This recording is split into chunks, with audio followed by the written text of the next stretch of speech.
चलिए दोस्त, आज हम लोग बड़े ही महत्वपूर्ण टॉपिक्स पर चर्चा करने वाले हैं, जिसका नाम है रिप्रोडक्शन इन प्लांट, या कह सकते हैं रिप्रोडक्शन इन फ्लावरिंग प्लांट, पुष्पीय पौधों में लैंगिक जनन। चलिए, उससे पहले सबसे पहले हम जान लेते हैं रिप्रोडक्शन होता क्या है। What is reproduction? रिप्रोडक्शन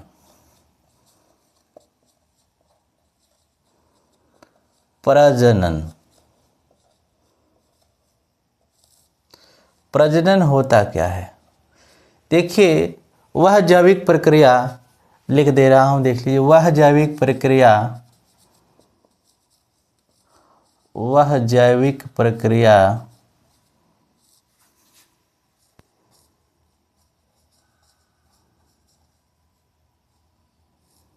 जिसमें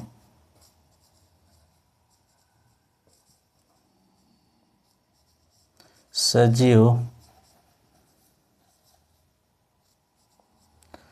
वह पर जैविक प्रक्रिया जिसमें सजीव अपने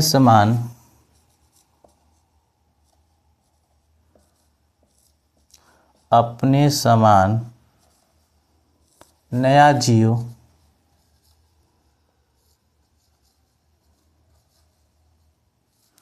उत्पन्न करता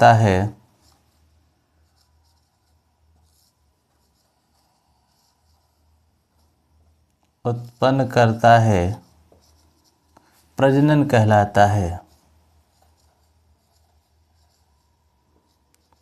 प्रजनन कहलाता है।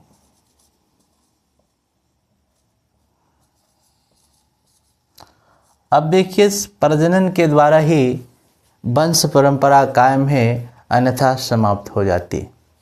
तो वह प्रक्रिया जिसमें सजीव अपने समान नए जीव उत्पन्न करता है तथा अपनी वंश परंपरा को कायम रखता है, प्रजनन कहलाता है।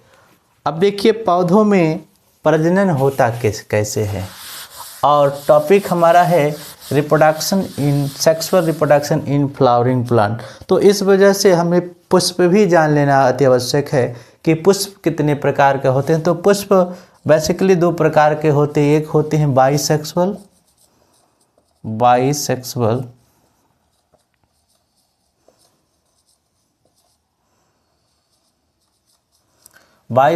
या हार्माफ्रोडाइट।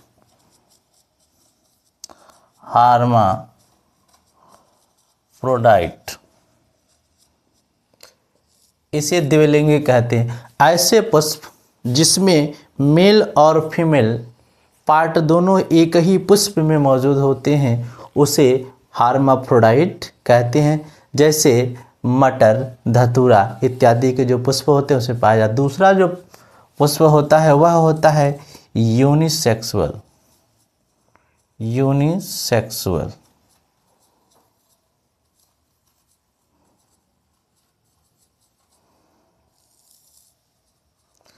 यूनिसेक्सुअल का मतलब होता है ऐसा पुष्प जिसमें नर या मादा में से केवल और केवल एक ही अंग पाया जाता है, उसे यूनिसेक्सुअल कहते हैं।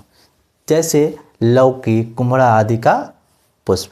चलिए, हम पुष्प पर डायरेक्ट चलते हैं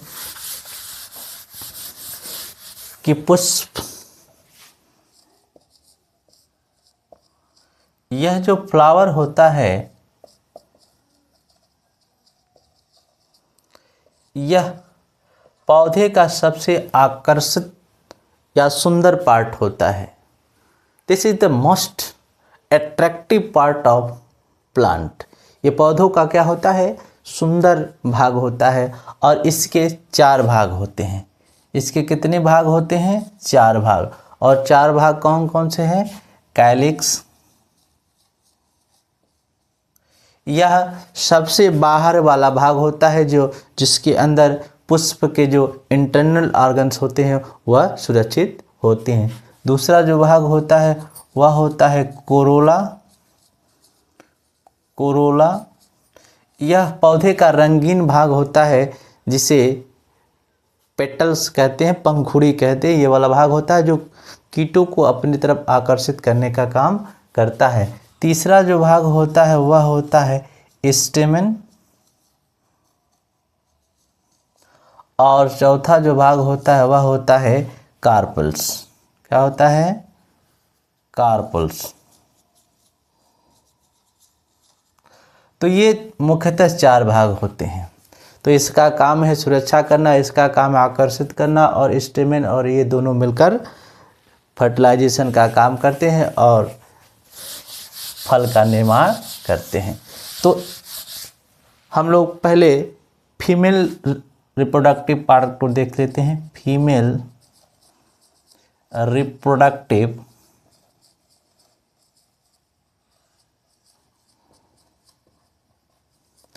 पार्ट ऑफ फ्लावर। तो female reproductive part of flower है आपका कार्पल्स। क्या है? कार्पल्स। इससे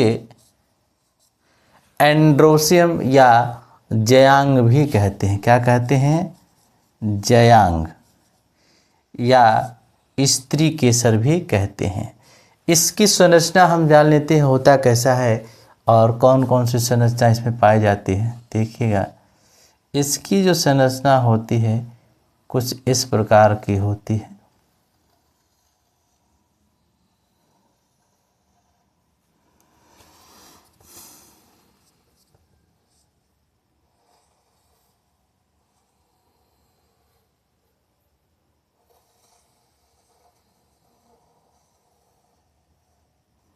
देखिएगा, इस तरह की संरचना होती है। ऊपर वाले जो भाग होता है, जो चौड़ा भाग, इसको स्टिग्मा कहते हैं। क्या कहते हैं?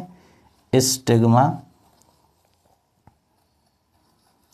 यह जो भाग होता है इसको स्टाइल कहते हैं। यह वाला भाग जो होता है उसको ओवरी कहते हैं। यह जो अंदर का भाग होता है ओव्यूल कहते हैं। और यह जो भाग होता है यह थैलेमस होता है। तो यह कुछ भाग पाए जाते हैं। यह हो गए फीमेल पार्ट्स। दूसरा भाग हम लोग देख लेते हैं, यह स्टेमेन को भी देख लेते हैं। स्टेमेन जो होता है इसे पुमंग भी कहते हैं। पुमंग या पुंकेसर भी कहते हैं। तो इसकी संरचना कुछ इस प्रकार होती है।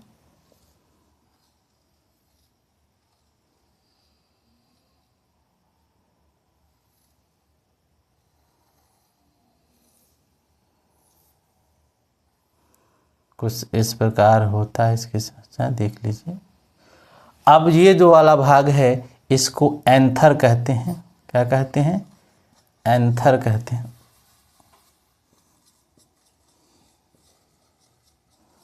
और इसको कहते हैं फिलामेंट।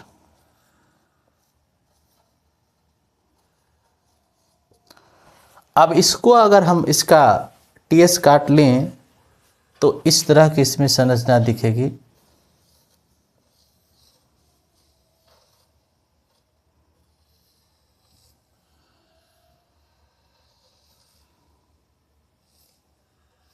इस तरह की संरचना, और इसी में यह जो है यह है पोलन चेम्बर।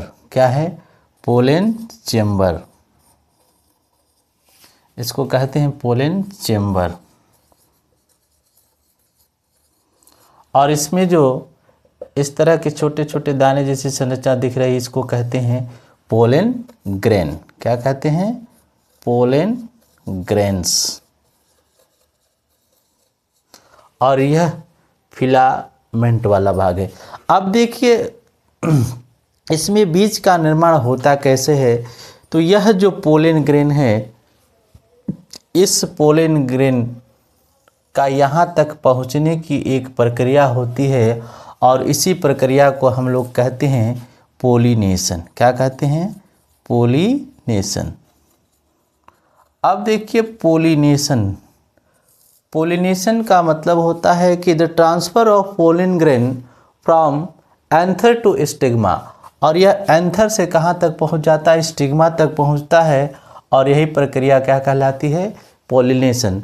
आफ्टर पॉलिनेशन जो पोलन ग्रेन होता है वह इस रास्ते से होते हुए यह ओवरी तक पहुंचता है, और यहीं पर जाकर इसमें फर्टिलाइजेशन की प्रक्रिया होती है, और यह 2n हो जाता है। क्या हो जाता है, 2n। और यह फर्टिलाइजेशन के बाद यहीं पर एम्ब्रियो का फॉर्मेशन होगा, और धीरे धीरे ये ऊपर की जो संरचना है वह धीरे धीरे खत्म हो जाती है, और यहीं पर एक फल का निर्माण होता है, और फल इन फ्यूचर डेवलप होकर परिपक्व होकर उसमें बीज का निर्माण होता है। वही बीज गिरता है, ज़मीन पर आता है, और फेवरेबल कंडीशन आने पर टेम्परेचर और वाटर जब मिलता है तो एक नए पौधे के रूप में विकसित हो जाता है, और इस तरह इसकी परंपरा चलती है, वंश परंपरा चलती है।